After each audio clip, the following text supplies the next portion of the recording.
সবিতা রানী। স্বামী সন্তান থেকেও যেন আজ তিনি নিঃস্ব, তিনি বড় অসহায়। হাত পা দুটোই পঙ্গু, অর্থাৎ তিনি নড়াচড়া করতে পারেন না। ভাগ্যের নির্মম পরিহাসে তার বাড়ি তারাস উপজেলা হলেও এখন তিনি উল্লাপাড়ার প্রতাপ বাজারে অবস্থান করছেন।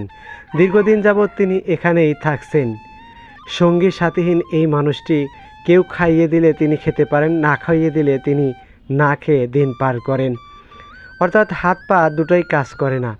কিন্তু মশা আর মাছিতে তার জীবন দুর্বিষহ উঠেছিল। বিষয়টি আমার নজরে আসে এবং আমি তাৎক্ষণিকভাবে তাকে একটি মুসুরি কিনে দেওয়ার পরিকল্পনা করি এবং এই কাজে যিনি সহযোগিতা করেন আমার অত্যন্ত স্নেহভাজন ছোট ভাই সৌদি প্রবাসী জনাব সামিউল ইসলাম। সামিউল ভাই এর আগেও অনেক ভালো ভালো কাজে সহযোগিতা করেছে। সবাই আমার সামিউল ভাইয়ের জন্য দোয়া করবেন। তিনি প্রবাসে অনেক কষ্টে টাকা উপার্জন করেন এবং তিনি মাঝে মধ্যেই অসহায় মানুষ বিভিন্ন প্রতিষ্ঠানে সহযোগিতার হাত বাড়িয়ে দেন। তিনি প্রমাণ করেছেন যে একদিন পৃথিবী থেকে আমরা সবাই চলে যাব, কিন্তু আমাদের এই সহযোগিতাগুলো থেকে যাবে চির অম্লান, চির অক্ষয় হয়ে।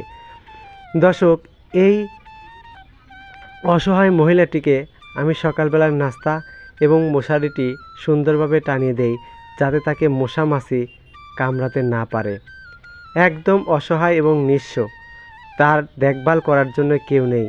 আশেপাশের মানুষ যেতে লাগলে তাদেরকে ডেকে সকালের খাবার, দুপুরের খাবার কিংবা রাতের খাবার, যেদিন তাকে কেউ না খাইয়ে দেয় সেদিন তিনি অনাহারেই দিন পার করেন এই সবিতা রানী। এরকম হাজারো সবিতা রানী আমাদের এলাকায় রয়েছে, আমাদের আশেপাশে রয়েছে। চাইলেই আমরা তাদেরকে একটু স্বস্তি, একটু শান্তি দিতে পারি। দর্শক, আসুন আমরা মানবতার পাশে দাঁড়াই এবং আমাদের আশেপাশে যে সমস্ত অসহায় মানুষগুলো রয়েছে তাদের পাশে দাঁড়াই। পৃথিবী ক্ষণস্থায়ী, একদিন আমরা সবাই পৃথিবী থেকে চলে যাব, কিন্তু আমাদের কাজগুলো থাকবে চির অম্লান এবং চির অক্ষয় হয়ে। নিজেদের জন্য 10তলা 20তলা বাড়ি বানাচ্ছি, কিন্তু আমাদের আশেপাশের মানুষগুলো যে খেয়ে না খেয়ে দিন পার করছে, আমরা কি আদৌ তাদের কথা ভাবছি? তাই আসুন, একা নয়, বাঁচতে হলে সবাইকে নিয়ে বাঁচবো এবং সকলের সহযোগিতা কামনা করব, সকলের পাশে সকলে দাঁড়াবো। সবাইকে ধন্যবাদ। আল্লাহ হাফেজ।